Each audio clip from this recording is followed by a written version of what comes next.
Ma'am, question po. Amidst the political noise and chaos, tsaka po sa mga pagtaas ng presyo ng bilihin, yung inflation po natin ngayon, yung gasolina, ano pong masasabi niyo or mensahe niyo po sa mga ordinaryong Pilipino na patuloy na lumalaban sa araw-araw na buhay, sa traffic, sa mahal ng kuryente, sa mahal ng bilihin?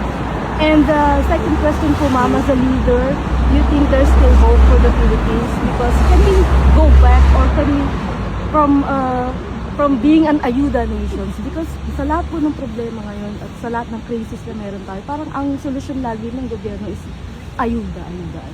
Oo. Unang-una, kung tama ba na inuuna ba na inuuna yung politika kesa sa problema ng ordinary family? Syempre hindi. Ako as a Filipino, no, and as a public official, hindi. Dapat nauuna ngayon ang isipin ng pamahalaan ay paano yung pambili ng pagkain araw-araw ng mga pamilya na naghihirap. Sabi ko nga nung usapan natin nung isang araw, sabi ko kahit hindi na lahat, no, kahit hindi na yung middle class, pero isipin nila yung mga kumbaga, ano bang term, one day, one eat na mga families, no? Na parang tipong kung may kita sila ngayon, may pagkain. Kung walang kita ngayon, walang pagkain. So yun yung dapat ang iniisip at inuuna ng pamahalaan. Na kung totoo man yung suhulan para sa impeachment, it is better off used to help struggling families because of the current economic situation of the Philippines. Pangalawa, ma'am, Ma'am, as a leader po, ayuda nation? Yeah, kung Pwede, may pag-asa pa po ba tayo para bumangon ulit and to go away with ayuda? Yes, ma'am. Kasi hindi naman dapat kasi talaga solusyon sa problema ng poverty is ayuda. Hindi yun yung solusyon. So, kung may pag-asa pa ba? Yes, pero hindi kaagad yun mararamdaman at makikita ng mga tao. So ma'am, ano pong masasabi niyo or mensahe niyo po sa mga taong nawawalan na po ng pag-asa and sobrang pagod na sila sa pakikipaglaban sa buhay? Nakikiisa ako sa kanila sa kapaguran dahil sa kawalan ng direksyon ng gobyerno natin.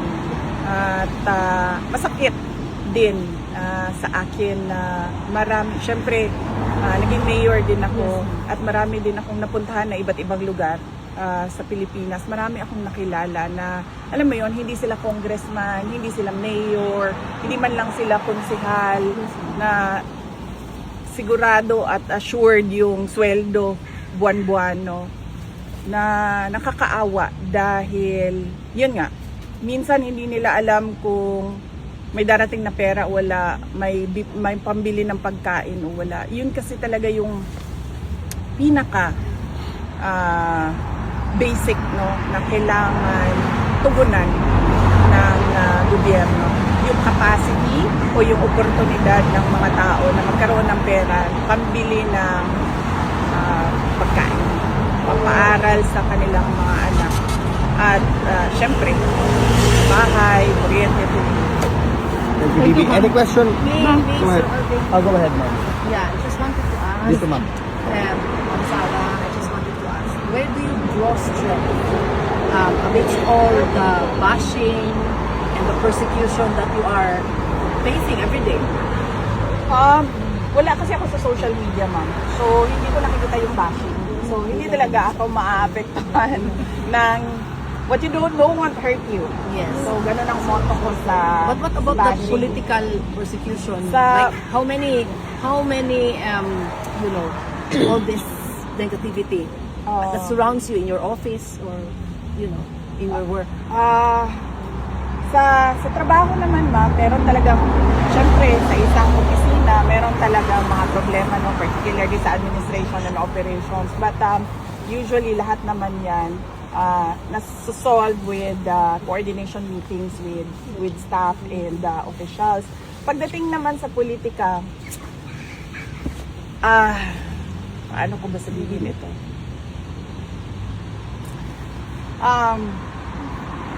Alam nyo naman na hindi ko gusto maging president. Kaya nga ako hindi tumakbo noong 2022. Lalo na vice president. Kaya nga ako tumakbong mayor noong 2022. So para sa akin, kung manatili akong vice president, well and good. Mas marami pa akong matutulungan through the office of the vice president. Kung hindi man din ako maging vice president, okay lang din sa akin. So, yung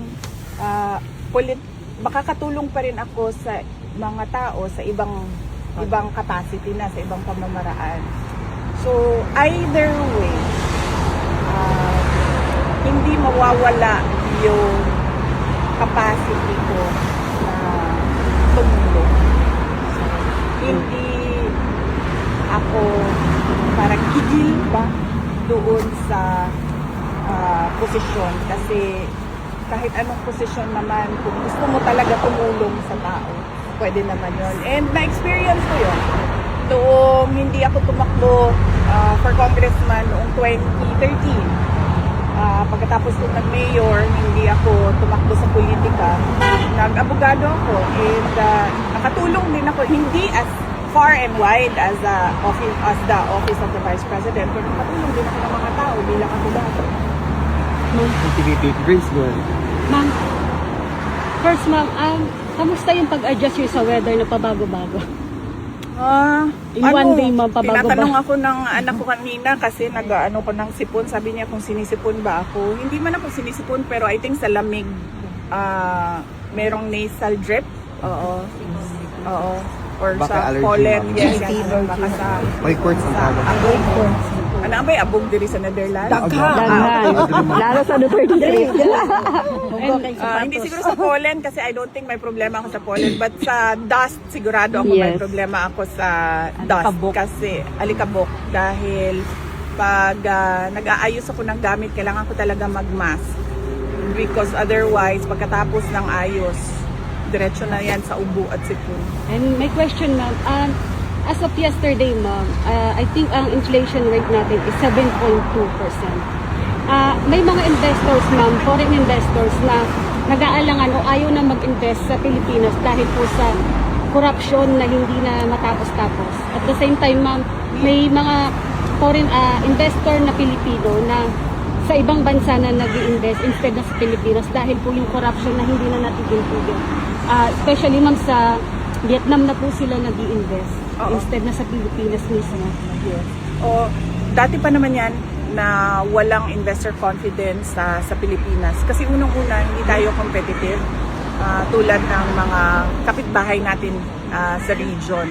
So, kung makikita nyo yung mga nag-i-invest sa atin sa Pilipinas, kung ikumpara mo siya sa mga kapitbahay natin at parang kapareho natin ng standing na bansa tulad ng Thailand, tulad ng Indonesia, makikita mo na Vietnam, makikita mo na they would prefer dito dahil napaka-competitive nitong mga countries na to and very business friendly yung kanilang mga batas and yung kanilang governance as compared to sa Pilipinas na ang levels ng corruption is from the office of the president hanggang doon sa barangay.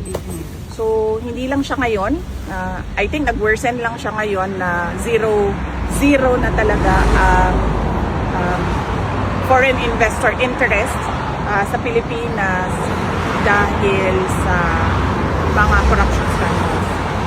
DP Inday, may mensahe ba si dating Pangulong Rodrigo Roa Duterte sa mga Pilipino today? Apart from yesterday's? Wala siyang specific kasi hindi ko rin siya natanong kanina. Ikaw, ma'am. May message siya pero nasabi lang niya na gusto ko lang i-share yung nasabi niya kanina na you cannot talk about the universe without thinking if there is a God or not. No. Ikaw, ma'am, as Vice President, and again, I am confident in saying na talagang we are rooting for you, whatever destiny may unveil in the distant future, ma'am. you're still our future President of the Republic of the Yes. Philippines. What's your message to the likes of me who actually share the same sentiment? Nagpapasalamat na undying and unending yung pagpapasalamat ko. In fact, sa totoo lang, naisip ko, I am very lucky dahil hindi lahat ng tao, hindi lahat ng politician, kung makikita mo, yung